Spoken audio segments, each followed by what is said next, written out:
Hi, it's Rogue, and Nicolas Cage chapter is looming on us, and with it, the DC bots finally being introduced to core game and finally giving a chance to those survivors that just get left hanging by a DCing teammate at 5 gens to make a comeback and, maybe get a teammate that is actually better than the one that DC'd, which I can assure you that DC bots are pretty cracked in some situations.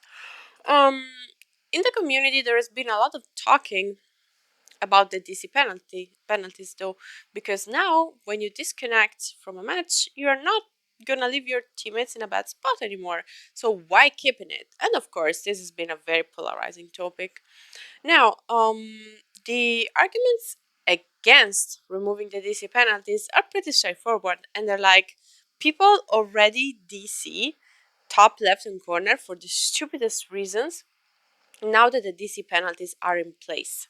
So removing them is just gonna make some killers, like the ones that I like playing, Legion, Twins, Pinhead, Spirit, play against 4 bots, which is true. On the other hand, though, in my opinion, there are also very interesting arguments. So, first of all, if we enforce the DC penalties, we make them even harsher, trying to ensure players don't enact them. I'm pretty sure people are gonna find very creative ways to not play the game. Already now, if you have a high DC penalty next time, um, you can just go AFK. You can just go to the killer and try to get hooked, and you will find someone that is gonna do it. You will also find someone that will just slug you on the floor and make you play the match or be in the match anyway. But a lot of people will just kill you because they don't want to deal with a game in which one of the survivor doesn't want to play and is not gonna give their best or at least some effort. And I've seen, I think it was Otofu that was asking for these behaviors too to get punished. So you go AFK, you get kicked out to get a DC penalty. You do nothing, like you don't touch a gen, don't heal a teammate, don't do shit for a while, even if you're moving, again, getting kicked out with would be like 95% of your solo queue teammates, but yeah. So would this work? Like my point is not is this fair? My point is, would this work? Because what I'm afraid of is that by trying to punish the behaviors that we don't like, and we don't like for a reason, no one likes DCing teammates except the person that DCs, I guess. We are like by trying to punish this super harshly, we are actually hindering the match for everyone. So let's say that we found a way to absolutely punish every behavior that is not playing the game. So now if you go AFK, if you do nothing, if all you do is cleansing dolls and opening chests, you get punished. People would still find a creative way to make a match miserable, in my opinion, because it doesn't take that much to actually just play enough as match and just be like, you know what, I don't care. Like, yes, I'm gonna go for the Anuk, I'm gonna loop the killer, I'm gonna do the gen, but the moment the killer comes my way, I will be as clumsy as possible because no one can kick me out of the game for going down in 5 seconds, right? So yeah, we can do that. We can enforce that, and it's probably gonna work, but it's just gonna make a lot of people miserable because now there's nothing you can do anymore. You cannot blame your teammates. You can blame them, but you cannot kick your teammates for being garbage. So you can also not kick your teammates for pretending to be garbage. And this will make the matches miserable on both killer and survivor side. I don't want to play a match in which the people are forced to stay there. They're having zero fun. They don't want to play against my killer. They don't want to play against my playstyle. But they are forced to stay there because there is absolutely no other option because their DC penalty is already too high. So this is one thing. But what would happen if we removed the DC penalty on the other side?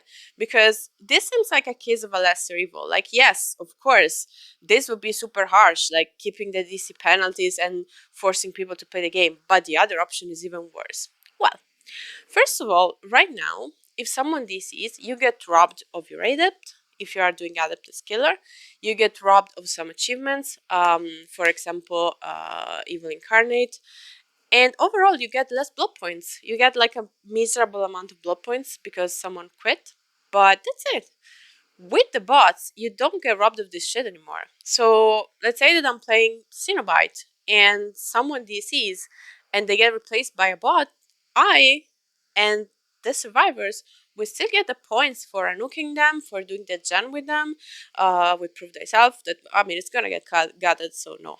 But for healing them, whatever, we are still gonna get their help and the points for helping them or for hooking them. So this seems a pretty good improvement to me.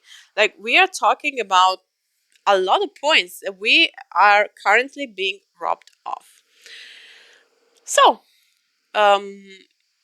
what would be though the scenario? Like, what would happen practically if we remove the DC penalty? And I, as in my example, am playing Peanut. Well, I expect that, especially at the very beginning, I am actually gonna play against 4 bots for a very, very long time.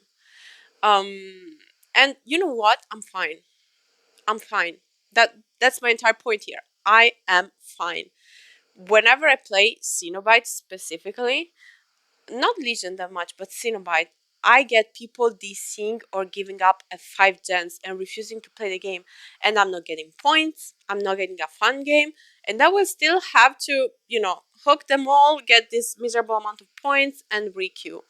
But if they DC and I'm playing against 4 bots that are actually programmed to play the game and will play the game, well, at least I'm gonna get my points. And you could argue, oh, but your skill is not gonna go up. Well, my skill is not gonna go up anyway if I am playing against 4 people that don't want to play, because they're not putting any skill and any effort into the game.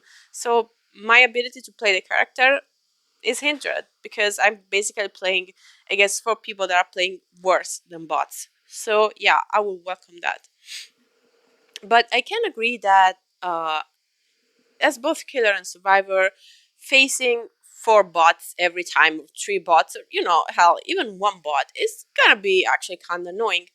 As it is right now, having someone that DCs very early into the game.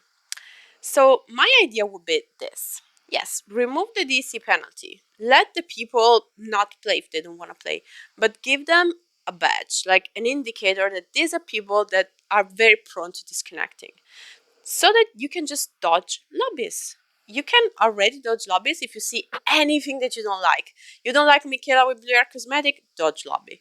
You don't like that your teammate is called, I don't know, like Cool Guy 666? Dodge. You don't like 4 toolbox, 4 medkits, 4 flashlights, 4 no items. Whatever you don't like, just dodge the lobby. Hell, during the anniversary, I've dodged every lobby that didn't have at least 4 Terror Mizus on the offering page. So why not this? Why not this? What's wrong with it? I would be 100% for this badge that can fill up, depending on a number of DCs over a certain span of time. I'm probably not the correct person to decide this amount, but I guess, I don't know, every 20 hours into the game, like if you get 2 DCs every 20 hours, this badge starts to fill up. And it can also, of course, empty, because we can all be DCing because we got like 6 Weskers in a row, or because our internet died 35 times because we tried to play through a thunderstorm, or because, I don't know, like our little brother is a little shit and just keeps unplugging our router, whatever. So as this badge can fill up, it can also empty and you don't have it anymore. And I mean, why not? It would be a nice indicator of something that you probably dislike playing against, and it's shown to you in lobby so that you can decide, do I want to dodge? Do I not want to dodge? Fine. We already have this. If someone has a high ping, and this is only for survivor, I don't know why. I would 100% want this for the killer too. If someone has a high ping, you can see that in lobby. So why not showing this too? It's an undesirable behavior that people really do not like playing against, just as they do not like playing against people with a high ping on most cases. And you can also choose not to care. You can choose not to care about it. Um, Personally, there are days in which I don't really care if the people that I'm playing against are look at this West carrot box. It's the smallest in the game, by the way. There are days in which I don't care if the survivors I'm playing against have a 1 million ping. Like, fine, sure, why not? But there are also days in which I just don't want that. I don't want a survivor teleporting around the map. I don't find it fun in that specific day, and I think it's my right to not play against it. Like, why not? I think this would be balanced. Like, unironically, you are not forcing anyone to play the game. Like, if you are someone that really hates clown and you just decide to DC every time you have a clown in your lobby, now you don't have a penalty for it. And unless you have like 35 million clowns per day, which is pretty unusual, to be fair, it's not that high picked killer, you can comfortably DC. You can just be like, I don't care. Fine, goodbye. On the other hand, though, you would see that these people are very prone to DC if they really DC that much, if they DC at every minor inconvenience, if they're not like, okay, you know what, I'm just gonna DC because I'm a metaphobic, I don't wanna play against Plague. If they DC because they get down first, they get hooked first, they get seen first, the teammate didn't unhook them in 3 seconds, the teammate did unhook them in 3 seconds, the teammate is a little bit annoying, the teammate doesn't have will make it, the teammate has autodidact, people DC for the stupidest shit. So yeah, if you have a teammate that DCs that much, now you can just dodge them. You don't have to play with them, and these people will end up playing with each other, which is, if you're a fan of punishment, probably gonna be a very miserable experience for them too. So whatever, or maybe they enjoy it. I don't know. I don't DC. So this is my take, and by the way, Legion is only effective against solo queue, apparently. Like, we were not a foreman's with as well. This is my take on the DC penalties, and I mean, I really hope they go, so that I don't have to play games as both killer and survivor against people that are really not willing to play that shit.